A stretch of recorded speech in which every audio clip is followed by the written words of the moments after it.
Today's episode of the Know Your Gear podcast is brought to you by Patreon members, channel members, and viewers who like and subscribe. Thank you for making this possible. The Know Your Gear podcast. Hey everyone, today's bonus podcast is brought to you by my patrons, and we're going to be doing it with a guest. We have Dr. Andre Fludd from his channel, Andre Fludd. It's an amazing guitar channel. It's great because he has a different perspective than I do. And so what we're going to be doing is answering and talking about subjects and questions that you guys sent in. And I hope you guys enjoy this. This is just bonus. This is extra for no reason. All right, guys, let's get into the episode.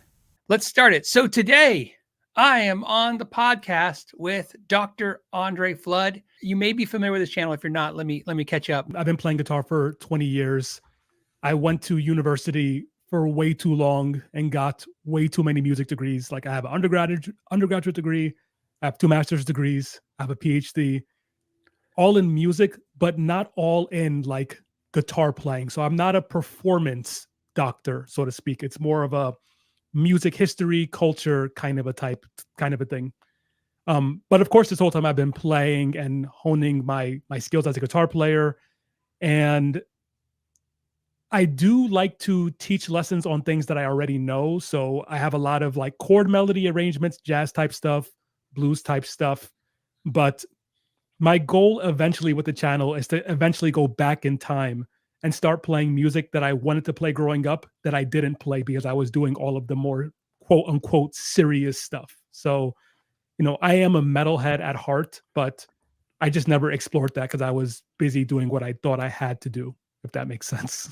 Yeah, no, that totally makes sense. Been on YouTube now, coming on 2 years and a couple of months. And it's been some of the most fun I've ever had in my life. And some of the most stress at the same time that I've ever had in my doing good on YouTube is harder than getting a PhD. I 100% believe that. I'm not just saying that. YouTube is very, very difficult, but it's so extremely rewarding and a lot of fun. So yeah.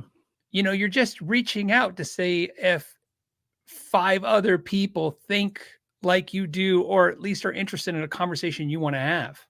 Coincidentally, so I'll tell you, I have a couple of plans to get a couple of Epiphone guitars because not to bash Epiphone, but because I genuinely want to try the Lucille Epiphone, the BBK signature model, Sure. And I want to try the Carina Flying V because that's one that Albert King used to play. He didn't play the Epiphone, obviously, but he played a Carina Flying V on one of his famous records. And I want to do some blues music, and I want to use those guitars. But I've become known as a Gibson and Epiphone hater. And so people will come to my channel sometimes to see a video where I didn't like a Gibson or I didn't like an Epiphone, and they're like, well, clearly you're biased because you dislike Gibson. And it's like, no, I'm biased because I like modern guitars that feel very high quality, that have this type of feel. I'm biased because I'm tall, I have long arms, I have big hands. That's my bias. My bias isn't that, I dislike Gibson. But so just to reiterate what you're saying, yeah, it's people misunderstand sometimes what bias actually means and what's important. It's like I watch a lot of movie reviews because I'm a big movie fan, and there's certain movie channels where I'll watch the review and they'll say I hated this movie, and I'm like, oh great, that means I'm gonna love it, Right? Because I understand how they think, and it's like perfect. That means it's the perfect movie for me. And so if you hear me say, wow, this guitar has a big, chunky, comfortable neck, it fits great in my hands. Maybe if you're, 5 foot with tiny hands, you go, okay, that might not be for me, Right.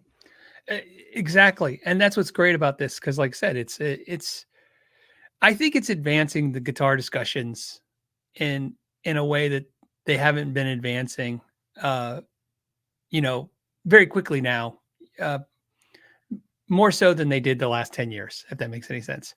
My joke is like, I don't know if you deal with this yet. Your channel is still smaller, but you might be dealing with this. I have companies that flat out, they want me to just do the unboxing.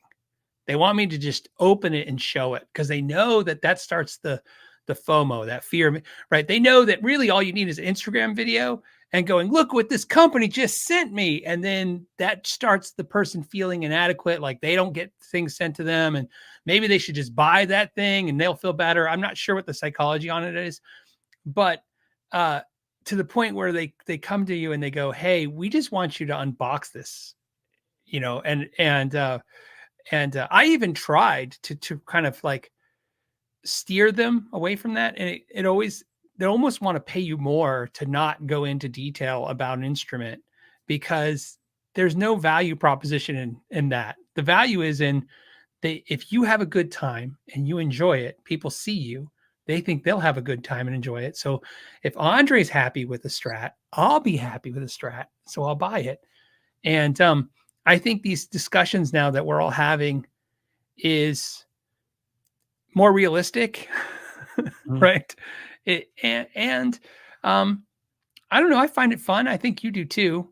Like you said, I don't like it when I spend 4 days on a video that doesn't do well. That bums me out. Especially when YouTube likes to send you the whole messages like this video did not do well. Yeah, exactly. I've only talked to YouTube once, and the one interaction I had with the person they had talked to me, I was like, "Can you turn that stuff off?" Yeah, they're like, no, they definitely won't, because then we won't have the negative reinforcement we need to work harder next time. Yeah, like Catholic school. I have a couple different series on my channel, and this was also something that I kind of thought would be interesting. One series is called The Experiment, and that's basically where I'll get like one type of gear, one type of guitar usually, and I'll sit with it for 2 months or longer and do like weekly reviews of it. So like I did one with Strandberg where I tried a bunch of Strandberg guitars and similar guitars. I did one with Gibson where I just bought that one SG, and then I tried to basically mod it until I liked it. And then I did one with PRS, which PRS sponsored, which was totally different. And just honestly, me just gushing about PRS because they're really good. And they're good. Not only are they really good, they also sponsored it. And it's fun getting nice guitars. And the first video was me explaining in detail, this is all sponsored. Like, there's nothing else I can say. I like the guitars, but it's also sponsored. Take from it what you will. But then I have a new series that I've been kind of doing more actively now, called Guitar Innovations. And basically on that series, that's where I get all of the strange guitars that are very modern that I think push design forward in some way. So for example, this tremolo bridge, the Rick Toon tremolo, this was one of his guitars was featured on the series, and we're also going to do another video on just the tremolo itself because this is revolutionary. I don't know if you can see back here. I'm just going to grab it because I really want to show this off. Sure. We want to see it too. Very carefully. This is another Rick Toon guitar. This is the one that he made for NAMM 2024 just a few months ago. It's crazy. Yeah. Beautiful. And so I'm going to be reviewing this and posting a video about this. It'll probably be up by the time you guys are watching this video. So yeah, guitars like this that are very modern, very unique, that, we all like to play a Strat. Believe it or not, guys, I actually love the way Gibsons look, including the SG. I love the double neck SG. I think it looks so freaking cool. But I wanted there to be an opportunity for other builders to kind of have a spot where someone could really gush and appreciate what a modern thing is, just like there's channels where people gush and appreciate all the vintage stuff. So that's what I'm doing with that series. And what's funny about that is, one, I like you. I like all the modernized stuff. I enjoy both, by the way. I enjoy the modern stuff that works and the failures. I don't know why I find them both interesting. The things that get tried that don't work out versus the things that try to do work out. And I think there's a part of it that's always been weird where you try modern guitars and I can't come to any logical reason why this didn't hit. Why players stuck with, old, like, here's a good example. I did a podcast. I think I sent you a clip, or maybe I think I'm somebody else, but I did a podcast with John Petrucci, and he said this thing that I've been saying for years and I get razzed about, which is I hate things that poke my hand. Like I don't understand. It's not because it bugs me, right? What it is I don't understand why you would do that. If that's where your hand goes, why wouldn't you make that comfortable? And when he said, "Oh, when we made the Majesty, I made sure all the areas are smooth." And to me, the first time I pick up like a $4,000 or $5,000 vintage reissue Strat, and it's not only got these screws sticking out into your hand, they're rusty, and you're like, somebody prefers this. This is what somebody prefers. And I'm like, I get tone. Who doesn't love music when you hear a beautiful tone on a great song, right? But how does sticking rusty screws into my palm improve any of those things? Why can't I modernize, the tremolo? Well, I don't know if you knew that, or I don't know if you know that or not, but actually it's the paint and the pointy objects that increase tone. That's Yeah. pretty cool. For sure. It's yeah. They well, that's what's funny, right? Oh, don't forget tuning keys. It's the heads on the tuning keys now too. But but I find whatever inspires you to play well and enjoy it works. And so I don't begrudge anybody. And like you, I love too many things. I'm all over the place. I like it all, but I do kind of sit there and try to understand why, some bad designs that are obviously bad, and why they stay the test of time. Like musicians are like, don't change this horrible thing. Isn't it funny how rock and roll, right? Originally, rock and roll is, oh my God, that music, it's so crazy. Those people are crazy. And now rock and rollers today, we're just like, I don't care if the headstock's going to break. I don't want to volute. I don't want to change anything. It has to be like it was in the past.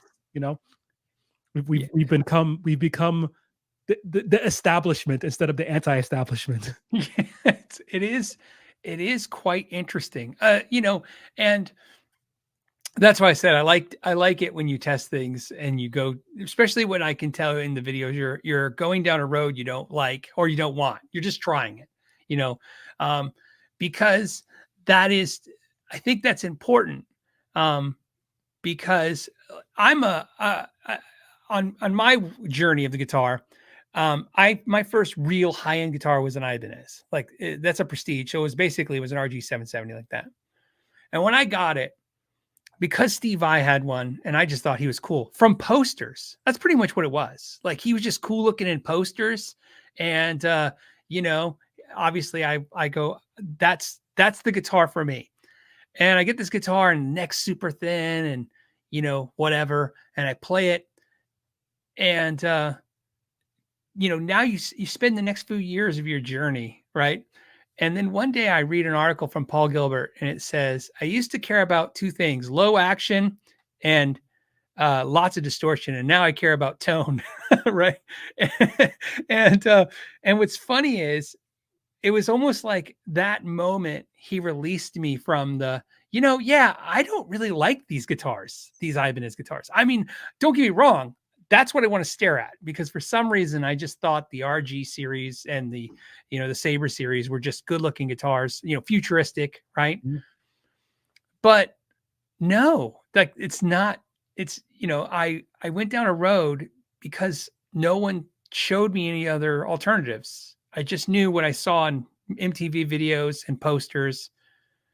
And then once I set out on a journey like you, to touch different guitars, all of a sudden you're like, the guitars that I didn't like are the guitars I like. Yeah. I was kind of similar because again, I grew up liking metal and guitar music. And so it's like, I still am a huge Steve Vai fan, Joe Satriani. Like when I found Dream Theater and I found John Petrucci, it was like, that's it. Like I exclusively listened to Dream Theater nonstop for at least 3 or 4 years. And I would go try their guitars because I'm like, I'm going to be one of those guys one day, right? In the back of my mind. And people ask me all the time, can you get a Music Man? Can you play a John Petrucci signature? I think you'll really love it. And the reason I haven't tried one on the channel yet is because I've tried them off the channel, and I think they're amazing, high quality, well built instruments. But for some reason, my hands just don't agree with them. The Yeah. same thing goes for me with a lot of the RG and also the S. So for when I was growing up, I loved the S series Ibanez, and I loved they used to have something like a zero something tremolo that they eventually got sued for whatever part that was in it, and so they don't have it anymore. Now they just have the Edge, which is on the RG. Right. But back in the early 2000s, on the RG they had the Edge tremolo, and on the S they had like a zero something. And the S series is super thin with a tremolo. I'm like, oh my God, I can't wait to play that guitar. And when I got enough money to play it, I put it on my body, and it's like, this thing is so paper thin. I don't know where to put my giant arms. And I'm like, I just can't jive with it, even though I want to love it. Yeah. So it's like, I love Parkers because how they feel. I love them from an engineering standpoint, but again, more importantly, I love the way that they feel. Yeah. I agree. So that's what brought me to them. Well, one of the things about Parker that's great is their neck carves are more like a traditional C carve. They didn't get crazy, Right. there is I'm gonna mess this up, but it's still, it kind of proves the point. Dana Carvey, he's an impersonator comedian, right? Yeah. He once said that famous people, because they asked him about impersonating people, and he said that famous people like Schwarzenegger and stuff, and people who say iconic things that we all mimic, they eventually become a character of themselves.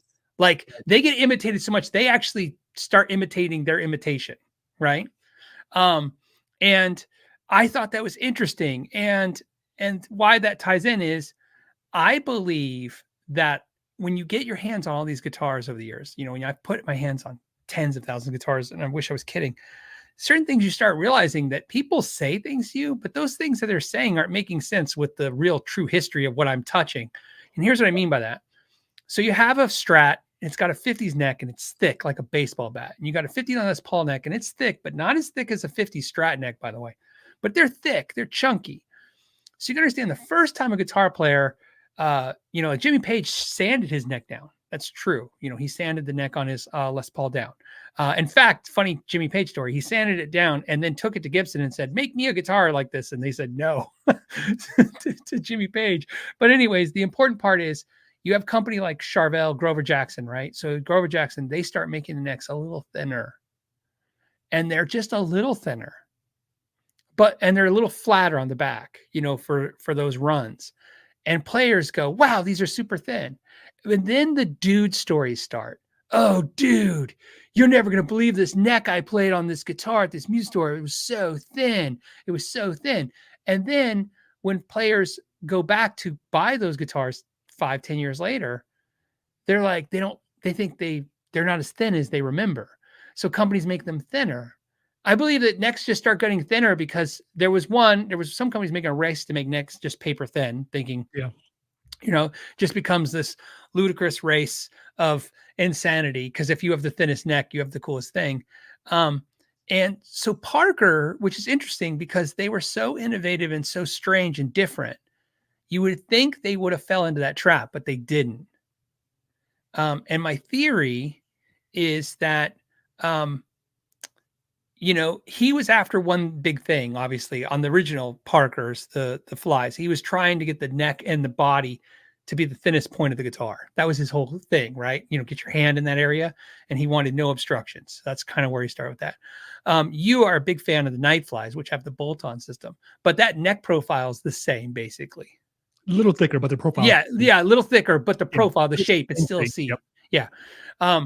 And if you think about that, I think they popped in 92. I think that's when Parker starts. 92 or 93. Yeah. Exactly which. I don't remember either. So, my first experience with Parker was I saw Dave Navarro with a white Parker Fly, and I thought it was the coolest thing ever.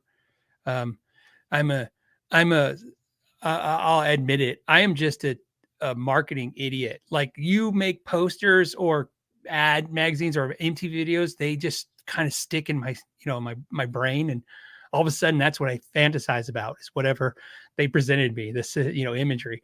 And, but the first time I remember picking up a Parker, I remember, not besides the fact that they're super light, I remember thinking, yeah, this is normal. Like it Right. plays normal. Yeah, it looks futuristic, and it is futuristic. I mean, even today, I still consider it futuristic, right? In a Back to the Future kind of a way, but it feels and just plays like a normal guitar, which I think shocks a lot of people. Some people can't get past the looks to realize it feels like a normal guitar. That to me is, I think, what holds people up more than anything else with those. Yes. Their problem was, unfortunately, they got bought and sold a couple times. Yep. But their biggest problem is they should have made a more traditional looking instrument with the technology. Yep. Because ultimately it's the technology. People talk about stainless steel frets all the time, but I, for the life of me, cannot remember anyone using them before Parker. People say they were in the 80s. I've not come across guitars that I've come across, no ads, no guitars personally that were stainless steel frets. Parker guitars were stainless steel frets just to solve a problem. It wasn't like they set out. They didn't, Ken Parker and Larry Fishman, they didn't go, oh, we're going to do stainless steel frets. They had a problem, which is they couldn't push frets into the fretboard. I don't know if you know that part. I think you do, because you've done a pretty extensive anatomy of the guitar. So they had epoxy the frets on, and then the problem is once you do that, you're like, well, how are you going to get them off and fix them once they get worn in? And they're like, well, we're going to have to find the hardest material we can get so they don't wear out. And that's where it came from. Until then, I don't remember anybody. I believe this to be true, so until I find a different answer. I don't know of anyone who did it before them. And to be honest with you, I don't know anyone who did it 10 years after them still. Not only did they do it, but so even if someone did it before them, here is the ultimate thing that no one did. No one put stainless steel frets on every single guitar in their line. Yes. At first, it was just a fly. Then it was the fly and the knife fly. Even before they were bought and sold, they had a fly and knife fly. Yep. Every single fly and knife fly, stainless steel frets. Every single fly and knife fly, even in the 90s, locking tuners, floating bridge, no locking nut. Right. I feel like John Petrucci made that popular. Maybe I'm wrong about that, but I feel like he made that popular. But that was already happening 10 years before it was happening on Music Man guitars. Right. At least. Yes. It is a beautiful instrument. And unfortunately, like you said, they were just too weird. And then on top of that, their look now, I never realized it, but when you look at like a Lamborghini Countach car, it's so 80s now when you see it, that the 80s one. Yep. It's like it's like a DeLorean. It's this thing that you see, and you have no reference of it from any other time frame, no future of it. Parkers, now when I see them, when I pull my Parkers out, they kind of have this like, oh, that was definitely the 80s, even though technically they weren't in the 80s. They just have that. It was definitely a product of that time frame. Yeah. Well, the way I think about it is, if it came out in 92, 93, that means the plans were well in the works in the late 80s. So it's basically an 80s guitar if you really think about it. Yeah. And it looks like it. At least the fly. I feel like the knife fly is passable because you can get it in like a burst, like a tobacco burst. And it's like, all right, if you squint, you can pretend it's a Strat and you can get away with it. But the original fly, yeah, it's hard to not look like an 80s person with that instrument. Yeah, but I'll never sell my purple one. I have a picture with Ken Parker, when I met him, and with the guitar, I'm like, I'll never sell this guitar after this experience. Because I always like, what's the next Parker? What's the current Parker? And to me right now, so first I thought Strandberg, because he definitely was trying to push things, but it's different. It's not the same kind of vibe, right? So I like you, I tried the Strandbergs, and I ended up again. You got the True Temperament. I watched your video. In fact, I think I referenced your video in my video, and I thought for sure. So the Strandberg relationship I had made with them, I thought it was broken forever because of that video. Because I took like 8 months. They sent me the guitar as a loaner, And it just, and every few months I got the poke like, hey, love you, Phil. Is the video ready? And I was sending what probably, looking back, if I read the emails, probably looked like crazy messages back. Like, yeah, it'll be done Thursday, but it wasn't, you know what I mean? Not because I hadn't really figured out what I thought. Yeah. I didn't know if I really had trouble figuring out if I hated it or loved it. And really what it came down to is, for me, which is odd, I, I don't know why, but I absolutely, because it's semi-hollow, right? You know, they're light, they're Yep. semi-hollow. The one with the true temperament, I love to play it acoustically. I just sit, like that's the guitar I grab and I sit it and I will play here. If I was doing a show like the show with you, if I needed to kill 30 minutes before the show and I didn't want to leave the room or anything, I would just grab that, don't plug in. I can, because it's semi-hollow, it's a little louder. And I just love the way the chords ring out, you know, through the true temperament. They seem to ring. I read all this stuff and I watched a lot of people say it sounds synthetic and fake. And I know all the shortcomings. I totally get it. The problem is I didn't know how to be anything. I was trying to make a video for people, which is why that video is slightly different for me. And what I came to the conclusion was I got to make a video for myself and then I'll just share that with them, which is for me, out of all the Strandbergs I played, that's the one I liked. So that's the irony is, I think I said this in the video. They gave me one because I'm an idiot. I didn't think there was no way in hell I was going to like that. So the deal I made with them was send me a couple guitars, right? You kind of know this. This is kind of how your PRS deal went. Send me a couple guitars. If I like one, I like to keep one, right? Oh, yeah. Yeah. And that's a fair thing to do, as you know, with companies, because they get a lot of content. They sell a lot of guitars, right? And, you know, it's not like give me a guitar so I can hawk it on Reverb and get some money out of this. Like if I truly think I have a purpose for it, I'll use it, which is more marketing for you, right? The problem is they wanted to know basically up front which one I wanted. So I told them. And then when I got them, that's not the one I wanted, I wanted that one. And that one just happened to be $1,400 more than the one they gave me. So I was like, and then, because you talked about this, the 30%, I'm like, well, the one they gave me, if I sell it, I'm going to lose 30% of what it was worth. And so I finally pulled the trigger and did it. But so on your true temperament, you did a 7-string. Yes.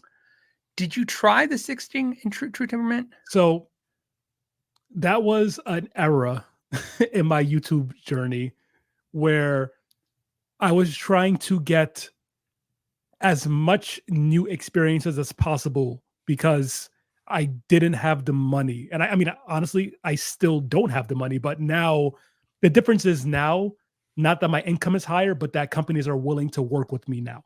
At that point, no one was willing to talk to me. Right. And so when I got this 7-string Strandberg, I was in a part of my YouTube journey where I was broke and no companies will work with me.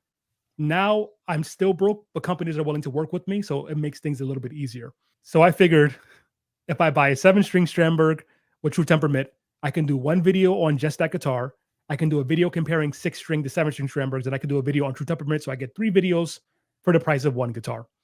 And my thought on the true temperament thing is that it's very cool. Like in general, whenever anybody in the guitar world says I'm going to do something new, even if it fails, like you said, I am all for it. I want to try it. I want to hear about it. I want to see the journey.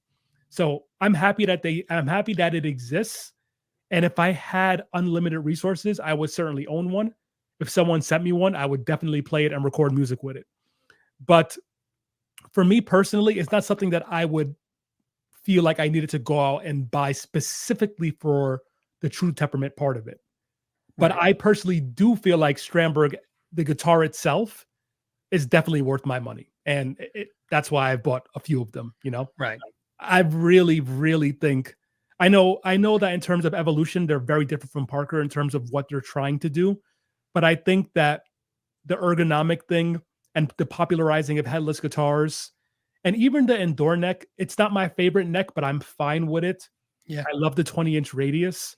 And the vibrato on there is not my favorite me for a too. headless guitar, but it gets the job done. like overall, I think Strandberg, they're doing great things. You know, they're doing unique things. I agree. And I agree with you when you said they brought the headless guitar back and from the silliness of like the no one wanted one to back to people wanting them. They brought it from this Yeah. to the modern day. Yeah. It's God, that's gorgeous. I love that guitar. The it me true temperament though, for me, what I really want is I want an acoustic with it. Yeah, that would be awesome. That'd be really cool. And I've seen, I went out looking because I was like, oh, that's what I want. Right. I just want an acoustic with it because, you know, just something about the way the chords sustain a little longer, they're just a little nicer. And for me, what I liked about it, which was interesting is, there are chords that are interesting. I'm trying to put it, how do I want to put it? There are chords that you play, and to me, they're very dissonant, and I don't like the way they sound. They just sound out of tune. Are you talking about regular guitars or true temperament? No, just regular guitars. Okay. So your statement that when you play a guitar, that you feel like the intonation's always a little out, and so you use the vibrato to kind of, how you kind of always have your hand on the vibrato. And I know I'm speaking for you, so if you could explain that, and then I'll tap onto it why I think that connects to this. Yeah. So firstly, yeah, all guitars are always out of tune. Period. I mean, the tuning system in general that we use, equal temperament, is not a perfect tuning system. Everything is slightly out of tune, which is fine because as humans, we've been listening to it for a long time and we just adjust to it. It's not a big deal. But guitar takes that a step further because we have frets, we have pressing down on strings at different amounts of force, and all of these little things, they make your guitar not sound like a piano, for example. And that pretty much always bothered me. And like, I like to play a lot of solo guitar, especially like jazzy solo guitar stuff, and I like to do a lot of ballads. And if you're shredding and playing single note lines, you'll never notice it. But when you're gonna sit down on like a nice chord as it sustains for a long time, it just, for me, it starts to get sour. So one thing that I do is, for example, I'll just take a very simple chord like this. For me, the longer I hear it, the worse it sounds. Yeah. So I'll play it and I'll just add a little sweetness with the vibrato whenever I'm playing a long sustained chord. And if we even think about how people sing, that's what all great singers do. They'll start straight and then they'll give you a little vibrato as they trail off. And so I just do that whenever I'm playing chords, and I find that it just makes things a bit sweeter and it helps to kind of compensate for that thing that I dislike. And maybe no one else even cares about it, but I play guitar mostly for myself. So, I care about it. Well, what I loved about you talking about that was there was two things that I relate to. You can give me a guitar right now, not plugged into any amp. And if I play a chord on it, as soon as I stop playing the chord, I turn the volume off. I just like sweep, like I just like this, like it's a motion. I just go volume off. I have friends sometimes laugh. They're like, "You're not plugged in anything." I'm like, "It's a habit. Like volume off. It's volume off." It's maybe because I'm more a bass player, and on stage as a bass player, when you're not playing, volume off. It's because you rumble the stage. You don't want any atmospheric. It's not like the guitar player where they dork around between the songs. The bass player, if you hit a note, you just everything shakes. Yeah, everything shakes. So volume off. The other thing is, I always did this, and I never connected it in any way until you said that. If you gave me a guitar right now, and I strummed a chord, I would, if it had a tremolo, plugged in or not, after a few seconds, right, or milliseconds of the chord being played, I would start doing vibrato. In fact, to the point where I would drive myself nuts doing reviews, because in the reviews, if you watch my reviews, half the time I'm doing that. I hit a chord and then I'm using the vibrato, and I go, "Don't do the vibrato. That's not, I'm trying to just show the guitar." And people are going to go, how people are always like, "You're using too much reverb, too much delay, too much," and so you're trying not to add those things. And then when you said that, I go, yeah, that's what it is. It's because, like you said, the longer I hear it, the more sour it is. And the more I want it to not do what it's doing. And that's why when I played some chords on the True Temperament, all of a sudden I started noticing like these chords, like I'd play like chords that I usually stayed away from because they start out kind of dissonant and odd to me. So I was like the bigger cheesy cowboy chords because they ring true. But like I did this cool thing. Well, at least it was cool for me. I asked 20 different guitar players from Tim Pierce to Phil X to YouTubers to you name it. When they pick up a guitar and they play a chord, what's the first chord they play? And to see, is it in tune, or what's, and the important part of the story is this: 90% said G, like a big G chord. Interesting. Okay. Yeah. And interesting. And I was like, because I was expecting the really good players to tell me some crazy chord, right? Yeah. And the basic players to tell me a basic chord. And what I really learned is they all had a story that was similar. And Tim Pierce's story was probably the most accurate to all their different stories, like just qualifying it. He said, I always had a big open G chord because when I think of, when I went to concerts, they would just wham, big open G chord. And it's familiar. And so really the answer to the question that I wasn't even knowing I was asking was not what chord do you play to figure out a guitar's in tune? What is you the most familiar with that your brain can connect that it's right? It's interesting. I honestly, I don't play a lot of open position chords because I don't like the way they sound because all of them are, to my ears, really out of tune. C is the worst, I think. C is bad. I think E major is hideous. E minor sounds a lot better. I think that G chord with the this version of the G chord, right? To me, that is actually one of the more in tune ones. Like it's definitely better than E major and C major, at least to my ears and to my idiosyncrasies. Yeah. No, I agree. There are chords that I don't like to start a song with because I think they kind of start sour a little bit. So and so that's what I said. That's why the True Temperament was kind of fun for that. But like, I really want an acoustic version of it. They reached out to me, True Temperament, and they're like, "Hey, we make aftermarket next." I'm like, "Cool," but I really want an acoustic. I don't really want an electric, because to me, the one drawback of that system for me is it is a standalone instrument. You do have to have somebody else with one. Because when you play with somebody else, it does sound out. You are out from each other. Yeah. Like I think if you were like, here's my take on it. If you're playing at a bar, you're good. If you're trying to record, probably not the best choice. No, absolutely. So like I said, it was another cool thing. Next, I want to try an Aristides. That's another guitar I haven't tried. Have you tried one? Yeah. Oh yeah. So I bought one way before I had a YouTube channel. Didn't like it. And then I got another one a couple months ago and did a review on it because everyone kept saying that like, you got to try it. I'm like, I had one. I bought a custom one. I didn't like it, but I'll do a review. How was it the second time? What I'm learning about the whole YouTube thing for me personally is that I'm kind of transitioning away from just reviewing things for myself and also reviewing things for other people with my take.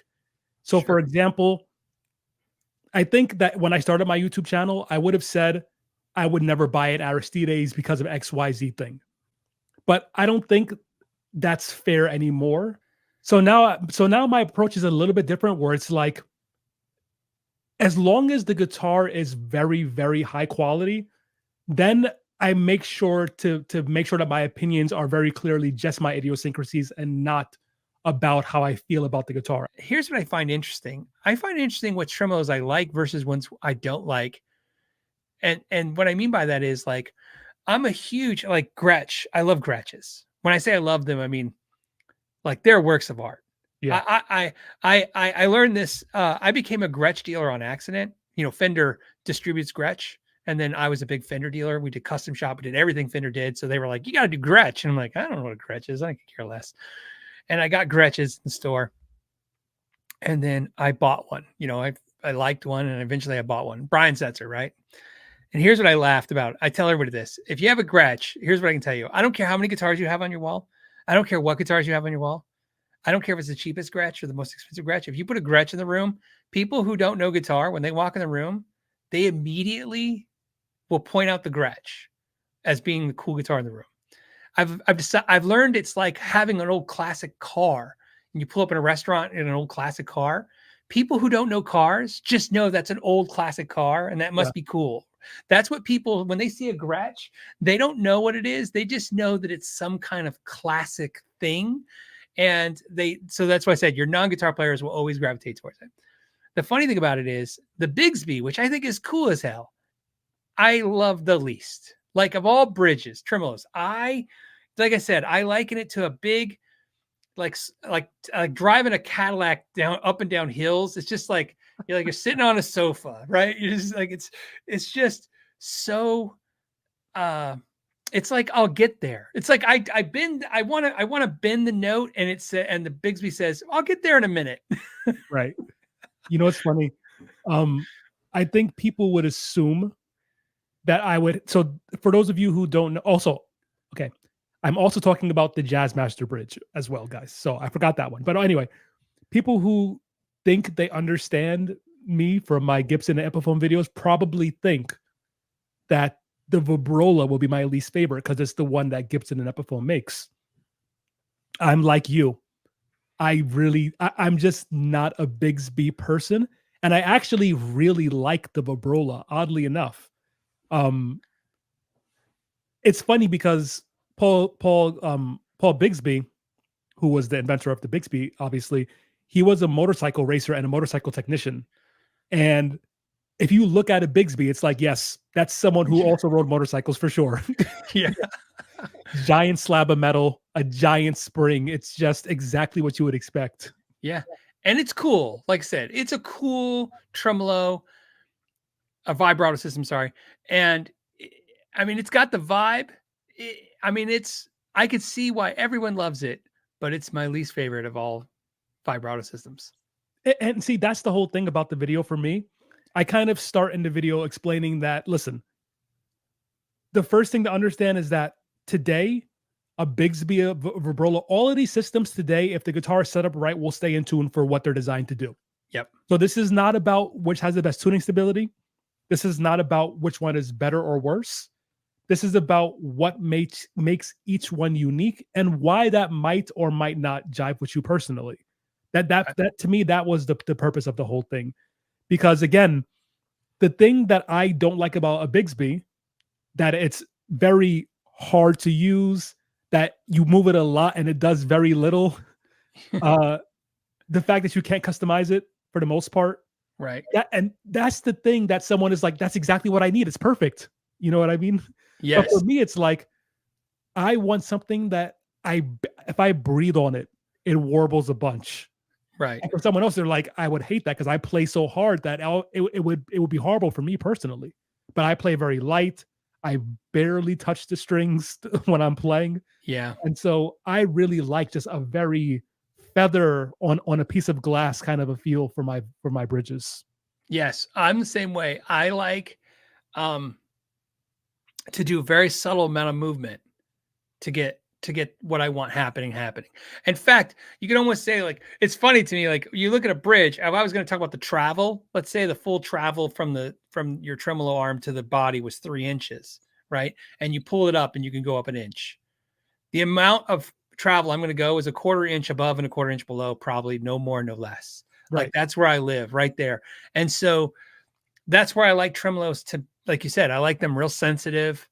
I like them. And so it's that's why I said, I think it's a great idea for a video, but also a great discussion, because it's always like people talk about it only in the sense of, like you said, this one stays in tune, this one doesn't. And in my experience, I'm like you said, the guitar is right, the guitar is set up right, everything's done right, they stay in tune. My favorite now to talk about is the Goto 510. It's in everything from the cheapest guitars to the most expensive. You can buy a $6,000 Sir guitar with a Goto 510, and you can buy an guitar basically with a Goto 510. Because if it's not the 510, it's a knockoff that's pretty damn close, because Goto's got a big problem with them knockoffs being so close. And two guitars will react totally differently. So it's not the bridge, Right, because exactly. right, because the bridge is constant if you drop the bridge in the same guitars. So yeah, I think it's cool that you're not doing a video just to go, oh yeah, this one stays in tune, this one doesn't. That's what the internet likes. They like those definitive answers so they can tell each other, hey, yeah, I use this bridge because it stays in tune. I find out of all bridges, I like Floyd's a lot in the way they feel, but I hate all of the things that come with them, which is the locking the nut, which I find restrictive. I hate the whole change in strings. I got to cut the ball ends and clamp them. I mean, just the whole process. So I always say this: if I was a rock star and I had a tech doing all my work and I never had to touch the guitar myself, I'd probably see myself with all Floyd Rose guitars, because I would just have somebody do it and hand me guitars that are perfect all the time. In different tunings, multiple. In different tunings, different ways. I would totally do that. But as a player who's got when I break a string on a Floyd, I got to deal with this for the next 25 minutes. Here's what I know about Floyds for me. If I break a string on a Floyd, that guitar is going to sit with 5 strings for about 6 months. While I was making the video, which is why it's not done, I broke a string on my Floyd and I broke a string on my Kaler. And I'm like, oh my God, I'm going to be here all day. That's the reason why it's not done yet. Yeah. And it's funny because it's not, it's 20 minutes, 15, 20 minutes, but it's 5 minutes to do the other bridges. Yeah. And when I talk about what connects this is locking keys. I big proponent for locking keys. I think they should be on everything. And I have players and they'll go, do they sound better? No, I don't think they sound better. In fact, there's theories that they actually killed tone. And I don't know if it's true, because I've never really done the experiment, but I've seen people do the experiments and it did seem to affect some sustain loss from having less wraps, less contact. It's one of those things. To me, it's like, that's too far in the weeds for me. Like, that's the 1%. Like, to me, it's like, if I change out EMGs to PAF pickups, that's a 50% change in tone. Once we start talking about what changes tone by 1% at a time, I'm like, I don't think I care anymore. To me, it's this. If I can restring the guitar in half the time, I'm good with whatever does that. That's what, to me, locking keys are. It's just speeding up the process. It's why all my back plates are missing off my guitars, because I hate just moving. Yeah. Right. I hate the annoying part of always trying to move the bridge to line up with the hole they give you that never really lines up correctly. I think you're going to like this video, because in the video, I have to stop to remove one. And I actually stopped to remove it. And then I pick up a different one and it's on there. I'm just like, I'm just not even going to show you the back of this one, because I'm not it's just, these are the little things that people don't appreciate about being a guitar player. These things matter. You have to have a drill on your desk at all times to just remove back plates. It's ridiculous. Well, here's the funny part. There's guitar players, and since the majority of them sit in our same arena, especially if they're hanging out and watching guys like us, we have a lot of guitars now. Whether you have 5 guitars or 50, that's a lot of guitars, right? Here's what happens when you have a lot of guitars. It happens at 5. It probably happens at 3, but 5. Anything greater than 5, it's guaranteed. At 5, it's probably guaranteed. Once you have that many guitars, anything happens to one guitar, that guitar just goes to the side. Yeah, that's just, you're like, oh, I don't play my Les Paul, I always play my Strat. Oh, my Strat broke a string. Well, tonight I'm playing the Les Paul. I have a Firebird guitar I bought for a video. When it came, I tuned it up and it broke a string. That added 3 months. It was 3 months before I finally changed the string to start the video. So just to prove your point here. So this is a Steinberger, which has a trans trem. For those of you who don't know, I'm sure a lot of you know, because you're nerdy like we are, but this was invented by Ned Steinberger. And basically, as you move the strings, they move exactly at the same rate. So it moves everything down in tune. So it's like you have a capo that can move in both directions. And this guitar is genius. The fact that Ned invented this and had the idea and made it work is genius. I've had this guitar for almost a year. Like when it came, it was calibrated correctly. I changed I played it for a little bit, then I changed the strings to different strings that need recalibration. It's been sitting ever since because there's a long video. You have to go up and it takes forever to calibrate the thing if you're changing string gauges. And when you're making videos about guitars every week and you're playing guitar every morning for several hours, it's like, when am I going to find 2 extra hours to calibrate a guitar? And well, until I do the video, I really won't have the time to do it, And yeah, especially when you start to get to a bunch of guitars that are kind of specialty guitars that you don't actually need, like if you're a gigging musician, or even if you just play for fun, you don't have to be a gigging musician. There's nothing special about that. Like if you just like to play guitar, that's totally cool too. If you like to pick up one particular strat and you have 5 or 6 of them, and then 2 of them have broken strings, you're just going to pick up the other 1 or 2 that don't have broken strings because they're all strats. But at a certain point, that's what it becomes with every guitar that you have, no matter how much you love it or how fancy it is. Yep. I know. I find I don't try to lie to myself about it. I just tell myself, I go, look, I'll just own it. This is how it is. Somebody asked me, I think I said once, they were talking about strings. I use the same strings on most of my guitars, different gauges, but same brands, except for the guitars I know I'm never going to play. When I get them, I restring them. I always put coated strings on them. I'm not a big coated string fan, but I do that because I know I'm not going to play the guitar for a while. And when you pick up coated strings, they're going to be fine. You know what I mean? Because they're going to, and it's not that I like them. It solves a problem for me, which is what I'm after. It's like you said, I like Alter Bridge, the band Alter Bridge, and they're crazy amount of tunings, crazy. So I have half a dozen guitars tuned to all their tunings to play their songs, but that I have to be in that mood. You know how that is. Right. You hear one of their songs and go, I should go back to playing those again. Those are great. So yeah, I think that's what I said. Don't you find it funny that we're all kind of different and the same at the same time? That's exactly it. I think one thing about having guitars in different tunings that is it like, okay, for those of you who don't know, I pretty much exclusively play in standard tuning. And I pretty much exclusively like humbucker guitars. And I pretty much exclusively like floating bridges. Right. So you would think that with such a very narrow scope of things I like, it would be easy to just have one guitar with humbuckers, a floating bridge, and it would be great. But since we're all different in our own different but the same ways, it's like, well, this one kind of sits a little bit differently. This one is a 16-inch radius. This one's a 20-inch radius. Well, this one I like for teaching, but this one I kind of like for the couch, like you said. I have a couple guitars that are like smaller that I play exclusively when I'm on the couch. And the Steinberger guitar was like that for a while too, because it also has that flip out leg rest. Right. Really, really nice for when you're not in like a perfect, chair for playing guitar.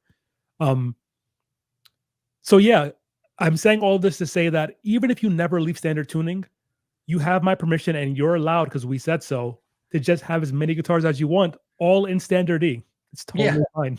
Yeah. Well, it's funny is I always played half step down, the whole thing half step down. I don't know why. Easier to play, just made the strings a little easier to bend.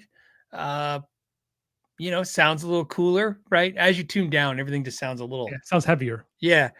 And when I started making YouTube videos, the comments would come in like, you're not in standard tuning. And I was like, yeah, who cares? But the comments would come over and over every video. And so now I'm mostly in standard tuning for everything. And mostly, you're talking about drop D. Most everything I play is in drop D. Isn't that funny? There you go. I don't know why. Because I play a lot of stuff I write, and I write almost everything in drop D because it's dumbed down, man. That's what I love about it. I love things that are dumbed down. Actually, I don't. I get what you're saying. I think drop D is actually super cool from a jazz perspective. There have been a few jazz players who specialized in playing in drop D, and their arrangements are always really, really cool. I've done a few myself in drop D, jazz guitar arrangements, and it definitely adds something, and it makes your brain work differently. I think.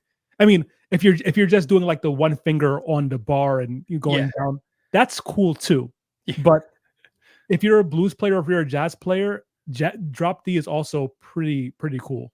Yeah. It's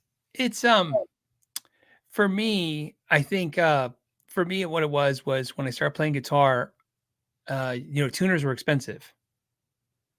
So I'm old. I'm not so old. Like people older than me are like, oh, I got a pitch pipe. I mean, but a tuner, like my first tuner was a Sabine, I think T2000. I think that's what it was. Like an orchestra tuner, had the little things that go on the orchestra stand. It was $50, which was crazy expensive versus early 90s. Like I think I got it in 91 or 90. I started playing guitar in 89. So 90. So it's like when I talk about this, like it's like you say it's not like the 50s tuners are expensive. Tuners were expensive in the 90s. It was just expensive. They didn't have clip-on tuners for $20. There was no Amazon. You went to your local music store, they put all that stuff at retail. And if you're lucky, somebody had an old Korg tuner or something that sell you, sideways used. So when I got a guitar, I got a little electric guitar, a little amp, and then a tuner was extra. We didn't have the money for that. And then I wanted to go to guitar lessons. So when I went to guitar lessons, my teacher would just tune my guitar. And then I would play what he taught me for about 2 or 3 days until the guitar would go out of tune. And then I would just play things I could make up in the tunings the guitar would just fall into. That's hilarious.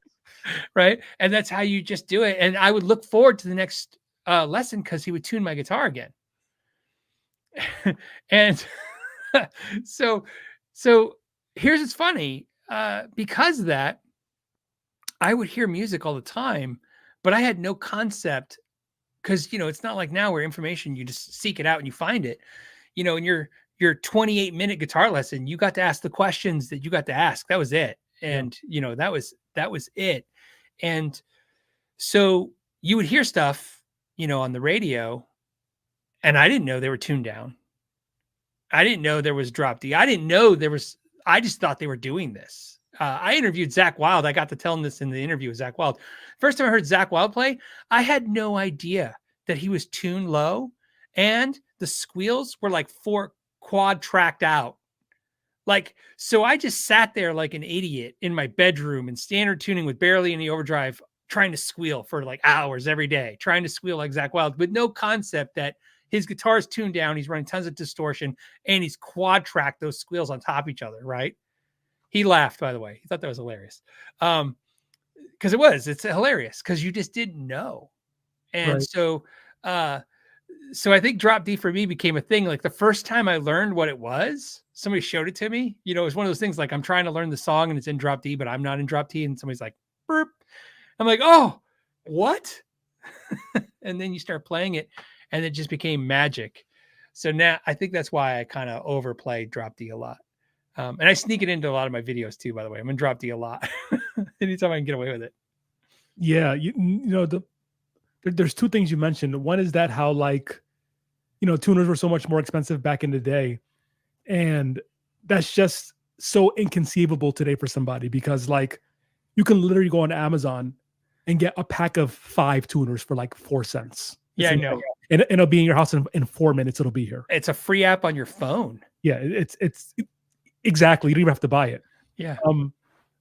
So I'm going to go back to tremolos for 1 second because I think this is an interesting connection here. Sure. So one thing that I don't think people consider when it comes to tremolos and this idea that they have bad tuning stability on certain ones, we know for a fact that the guitar community will take ideas that were at one point true or at one point said, and we'll run with it for all of guitar history. Yeah, I know. That's just how it is. Like, this wood sounds this way. Whether or not you believe it or not, that's fine. But that's something that was said a very long time ago. We still have it today.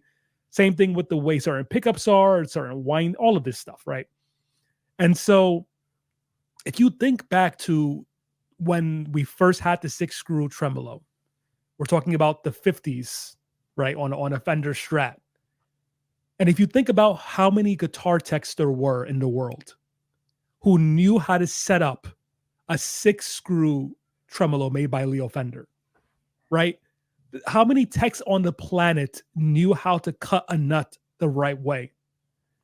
Like, today, the idea of not having your nut cut properly, it's like, well, there's 5 great guitar techs in every major city. Absolutely. You can go on your channel or someone else's channel, buy a nut file for $5 and learn how to cut your own nut perfectly in a weekend or two. You know what I mean? Right. But that nut thing was a huge issue for a long time. And it's like, no one would know how to do it, because how would you know if this invention is so new? The idea of having a bridge on here that's going to move around, that's going to mess with the nut, that's not a thing with acoustic guitars. It's not a thing with archtop guitars. It's not a thing with nylon string guitars. So the fact that Floyd Rose actually, instead of having a nut, he's just like, forget it. We're just going to lock the strings there. Right. And there's no nut to worry about binding. You know, I feel like that's a great innovation of the time, that it's almost like a little bit of a time capsule now, right? Yeah. Because there's so many great tremolos that we have today that we don't even need a locking nut to work really well. Now, they're not going to behave totally like a Floyd, but you can get pretty crazy with a close nut. Yeah. And it's like, we still have that little piece of history in the locking nut from a time when the only way to be sure the nut was cut properly, or that the nut would be an issue, was to just lock it down, and then the nut's not a worry whatsoever. Well, think about this. What's great about what Floyd did that's awesome is it's all about friction. You got to remove all the friction, right? Because you want the string to return to the spot where it started when you use the tremolo, right, or the vibrato.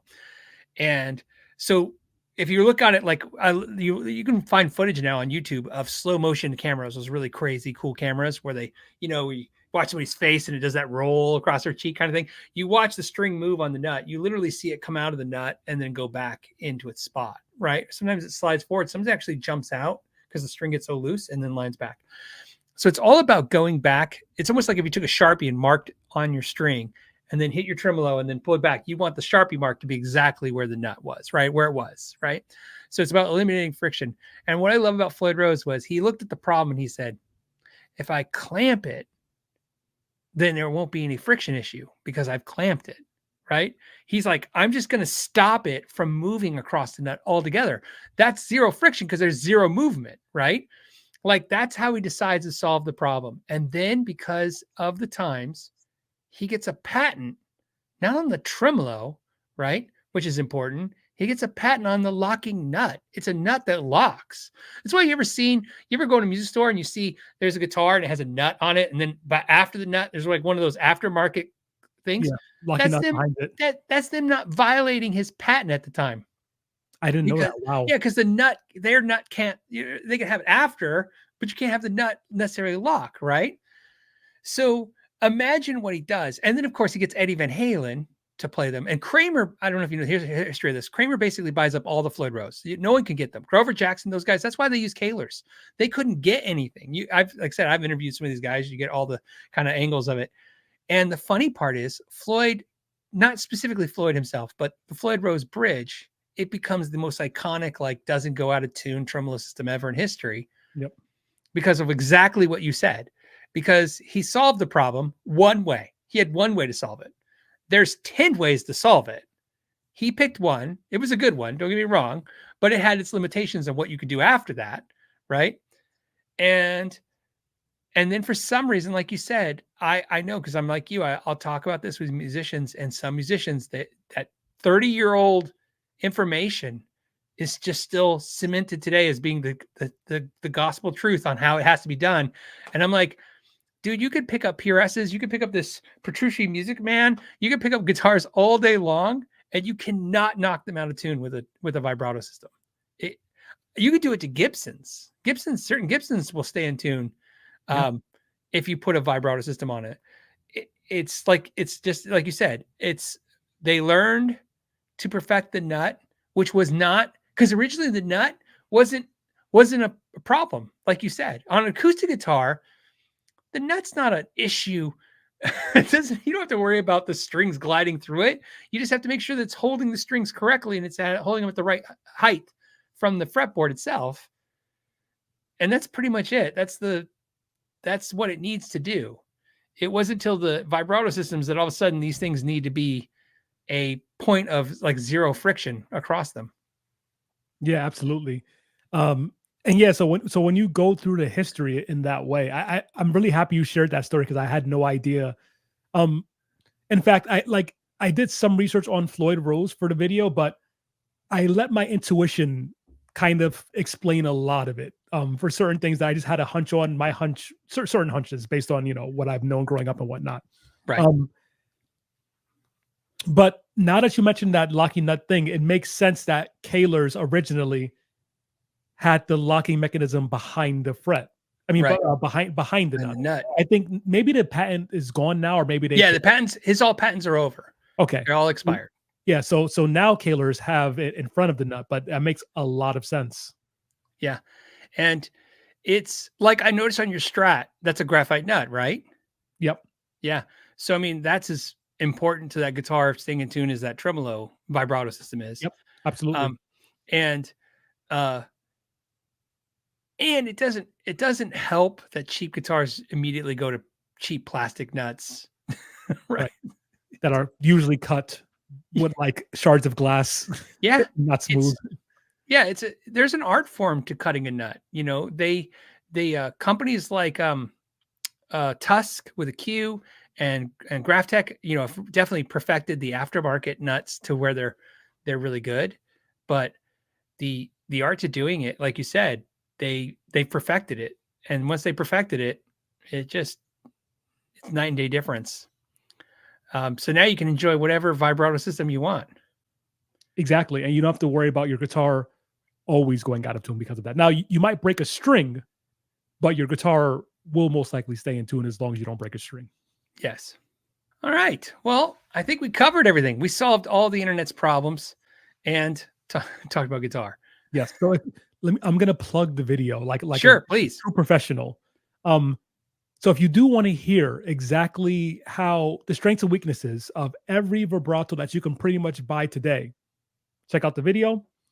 And it's going to, if you like podcasts, it's going to be mostly talking and not playing. So you don't have to worry about hearing me play music. You can hear me talk about how these things work with little small demos in between to actually show it working. It'll be a fun video. Obviously, not only check out that video, but check out Andre's channel as well. It's a great channel. You've done great things in a very short period of time, which is awesome. And on that note, you don't have a catchphrase, right? I do say, I'll talk to you soon. Oh, there you go. Sometimes I say it, sometimes I don't say it. So, yeah. Yeah, don't do it if you haven't done it. I didn't plan to do mine. I just needed to end the videos and I didn't know how. And my joke was, I was like, I think one of my first ones like, okay, bye. I was like, I didn't know, right? I was like, so I said, no, know your gear. And that's where it came from. So on that phrase, know your gear, and then we'll call the podcast.